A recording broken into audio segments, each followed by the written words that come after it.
Hi, I'm Jackie. I'm a child and adolescent psychiatrist. What is a child and adolescent psychiatrist? A child and adolescent psychiatrist is a doctor that specialises in working with children and adolescents, maybe starting as young as 0 and up to 18 or on into early adulthood. And child and adolescent psychiatrists work with people who are struggling to manage their behaviour, people who are struggling with their thoughts and feelings, or sometimes where families are struggling with how to be together in a joyful way. What can I expect if I see a child and adolescent psychiatrist? Well, when you come to see a child and adolescent psychiatrist, you can expect to be greeted and welcomed into a safe and comfortable space. Even if you're an adolescent, the space might have toys and books and other things in it that are also suitable for the younger children. And there may be activities or there may be stress balls and those sorts of things to help you feel at ease. And then we're going to spend a bit of time getting to know each other. We're going to want to find out quite a bit about you, but you're also welcome to ask questions about me. The sorts of questions that I'm going to be interested in are, of course, about the struggles that have brought you to see me, but I'm also going to be interested in strengths and your interests and things that happen that are good. I probably am going to want to ask some quite intimate questions about feelings and relationships and maybe even difficult and traumatic things that have happened, not just for the adolescent or child, but also maybe their parents, because all sorts of things can feed into difficulties that families face together.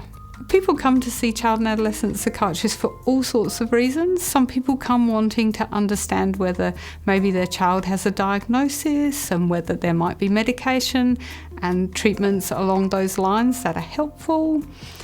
Other people might come and the psychiatrist might give strategies, there might be homework and things to try.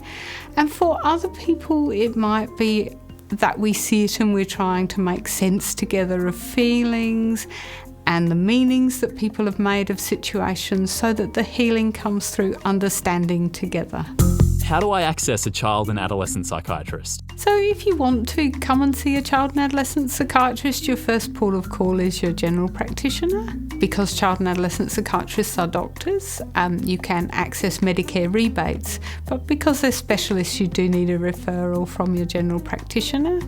You can, of course, do your homework beforehand and look people up and ask around, see whether other people have recommendations. And your general practitioner will probably have people that they've referred to in the past. Are there common misconceptions about child and adolescent psychiatrists? Well, I think there's a common misconception about all psychiatrists that maybe there's going to be a couch in the room and it's going to involve some kind of lying down. This is definitely not the case with child and adolescent psychiatry.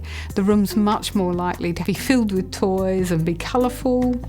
And the other one is that psychiatrists and child and adolescent psychiatrists can read minds. I can absolutely reassure you that that's not part of our training. We don't have mind reading skills. It sometimes might seem like we can read minds because we've spent lots of time talking to lots of families and can sometimes make guesses about what's going on because we've learned from both our training and the time we've spent with other people who may be facing similar difficulties. How can I get the most out of my visit to a child and adolescent psychiatrist? I think one of the main things that you can do to get the most out of seeing a child and adolescent psychiatrist is come ready to be open about difficult things in your life. And understand that the questions are not to be intrusive or nosy, but they're there to try and unravel something that's become a tangle or a knot in your life. There's some things you could think about. It would be great to think about what the problems are that you would like some help with.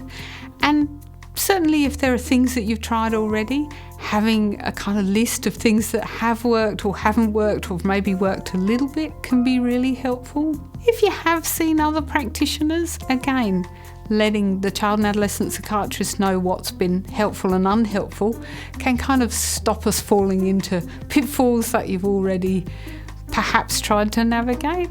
I think too, it's often helpful to think about the things that maybe bring you joy, or the strengths of your child, or the things that make your child particular.